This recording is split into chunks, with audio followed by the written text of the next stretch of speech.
Let's jump right in. If you've ever felt absolutely crushed by endless digital notifications, suffocating career anxiety, or just exhausting relationship stress, well, you are exactly where you need to be. Today, we're embarking on a pretty fascinating journey in this explainer to actually solve that overwhelm.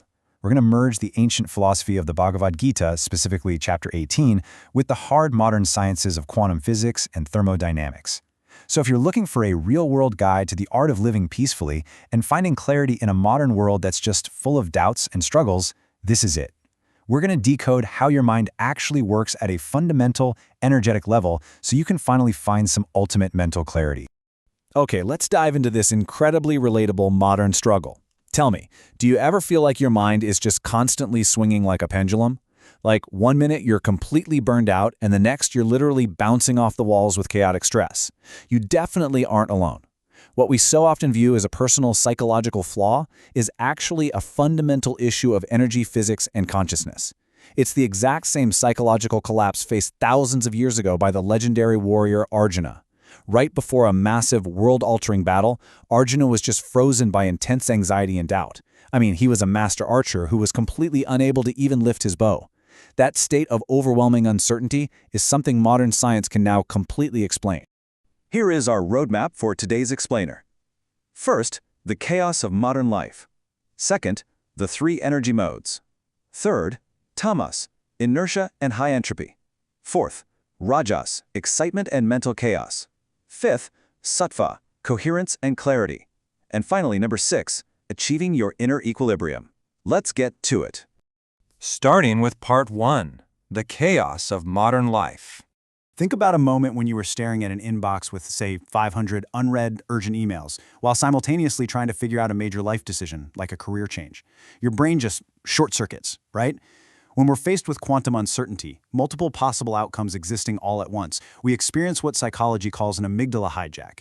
Your fear circuitry takes over, cortisol completely floods your system, and your logical prefrontal cortex just shuts down. In thermodynamics, we know this as high mental entropy, or extreme internal disorder. Just like Arjuna dropping his bow, this emotional chaos literally prevents any clear, decisive action. You're paralyzed, not by a lack of options, but by an absolute overload of disordered energy.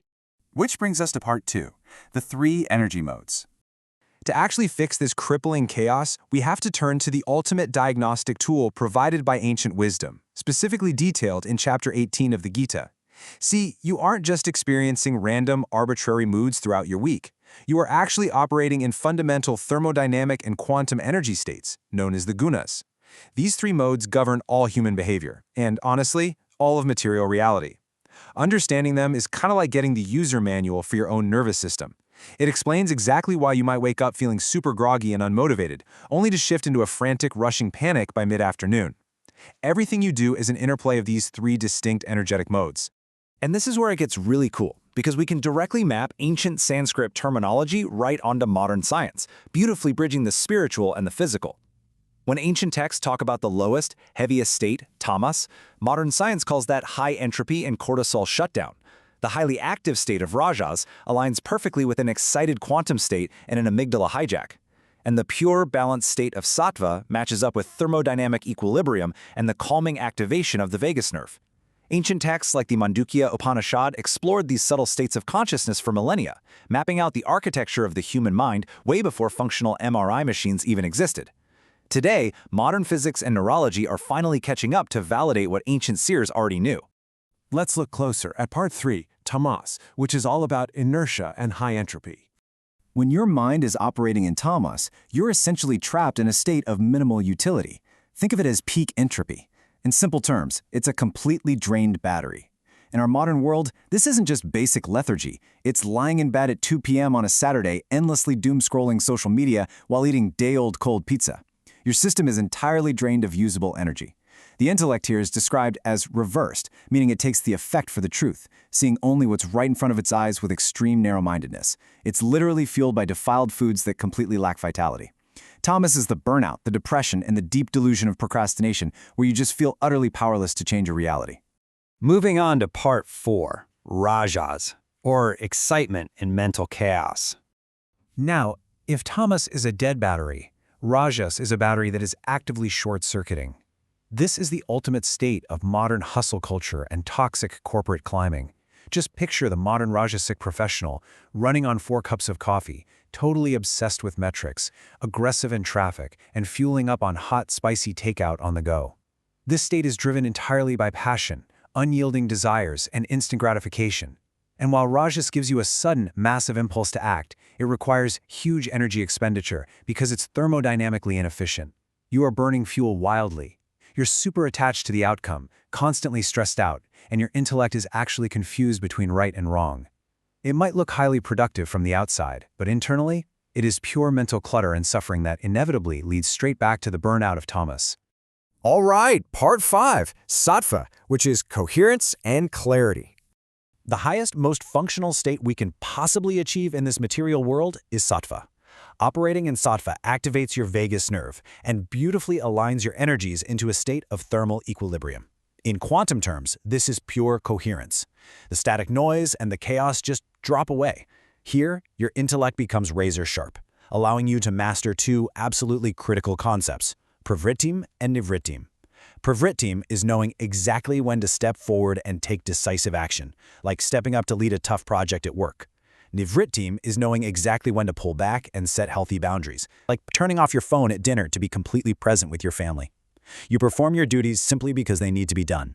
You eat nourishing, appealing foods that build a robust mental immune system against the unavoidable stresses of everyday life. This brings us to a really incredible realization about happiness itself by contrasting 2 types of joy, or sukham. Rajasic joy is driven entirely by instant gratification.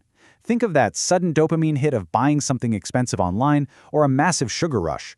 It tastes exactly like sweet nectar immediately, but over time it drains your wallet, your health, and your energy, acting literally like poison to your system. Sattvic joy, on the other hand, requires real effort and delayed gratification. It's the challenging workout, the daily meditation, or the disciplined study required to learn a new language. It feels incredibly difficult, almost like poison at first. But as you establish that healthy routine, those results transform into the sweetest nectar, providing deep, lasting peace. It's a true masterclass in thermodynamic energy management.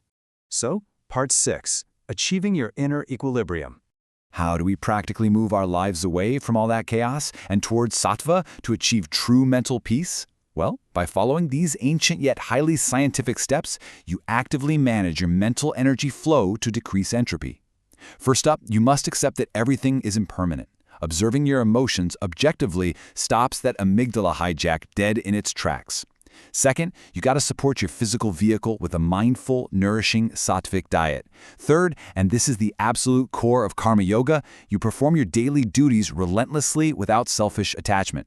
You do your job with excellence not because you're desperate for a promotion, but because the work itself is your duty to the world. And finally, use tools like meditation and ancient single-syllable mantras like Om.